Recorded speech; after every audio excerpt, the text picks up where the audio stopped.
চাচাতো ভাইয়ের বিয়ে উপলক্ষে গ্রামে গেছিলাম। তো গ্রামে বিয়েতে হচ্ছে এই যে আমরা চলে আসলাম। আর বিয়েতে কি কি খেলাম, মেনু কি ছিল সবকিছু থাকবে আজকের এই ভিডিওতে। তো আমার জামাই দেখেন প্লেট ধুয়ে পানিটা সাইডে ফালাই দিছে, তো এটাতে নাকি সে অন্যরকম একটা সুখ পায়। তো যাই হোক, আমাদের টেবিলে এরকম ডালা চলে আসছে, আস্ত মুরগির ডালা। গ্রামের বিয়েগুলোতে এরকম মানে জামাই বাড়ির মানুষদের টেবিলে এরকম আস্ত মুরগির ডালা দেওয়া হয়।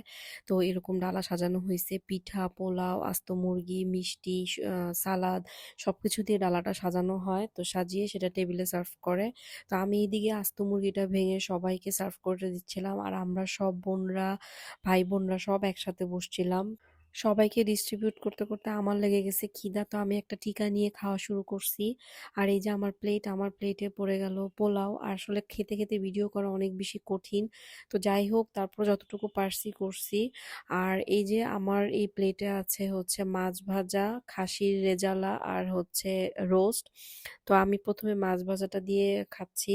মাছ ভাজাটা বিশ্বাস করবেন এত মজার ছিল, আমি আমার লাইফে খুব কমই এত মজার মাছ ভাজা খাইছি। প্রত্যেকটা আইটেমই অনেক বেশি মজার ছিল। রোস্ট, মাছ ভাজা, খাসির রেজালা অনেক মজার ছিল। আর এদিকে গরুর মাংসও চলে আসছে। আর এই যে আমি এখন খাসির রেজালাটা খাবো। এটা জাস্ট একটা মাখা মাখা ছিল, ঝোল কম ছিল। এত মজা লাগছে এটা খেয়ে, আমার খুবই ভালো লাগছে। আমার কাছে এই জন্য গ্রামের বিয়েটি আমার কাছে খুবই ভালো লাগে। আমি গ্রামে বিয়ে হলে সহজে আমি মিস করি না, একমাত্র এই যে বাবুর্চিদের রান্নার খাওয়ার জন্য। কারণ গ্রামের যে খাওয়ার মজা সেটা শহরে আসলে পাওয়া যায় না। তারপর আমি গরুর মাংস নিলাম, খেয়ে টেয়ে আমি হচ্ছে এখন জর্দাটা খাবো। এত মজা ছিল এই জর্দাটা, মানে বেস্ট জর্দা এভার। মানে এত মজা ছিল, অনেক বেশি মজা ছিল। তারপর জর্দার পরে ছিল হচ্ছে দই। দইটা তো আরো বেশি মজা ছিল, একদম হালকা মিষ্টি ছিল, খাওয়ার পরে খুবই ভালো লাগতেছিল।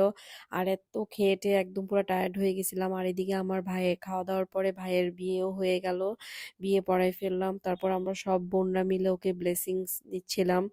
তো যাই হোক, এভাবে বিয়ে টিয়ে হয়ে গেল। আমার ভাইয়ের জন্য সবাই দোয়া করবেন। আর এই যে ওর বিয়ে হয়ে গেল, সেজন্য আমাদেরকে যে খেজুর বিতরণ করা হচ্ছে। খেজুর টেজুর খেয়ে আমরা চলে গেলাম জামাই বউয়ের সাথে ছবি তুলতে। তো ওদের এখন আংটি বদল করা হবে, আর ছবি টবি সবার সাথে, আত্মীয় স্বজন সবার সাথে তোলা হবে। তো আপনারা সবাই আমার ভাই আর ভাইয়ের বউর জন্য দোয়া করবেন। আজকের মতন এখানেই শেষ। আল্লাহ।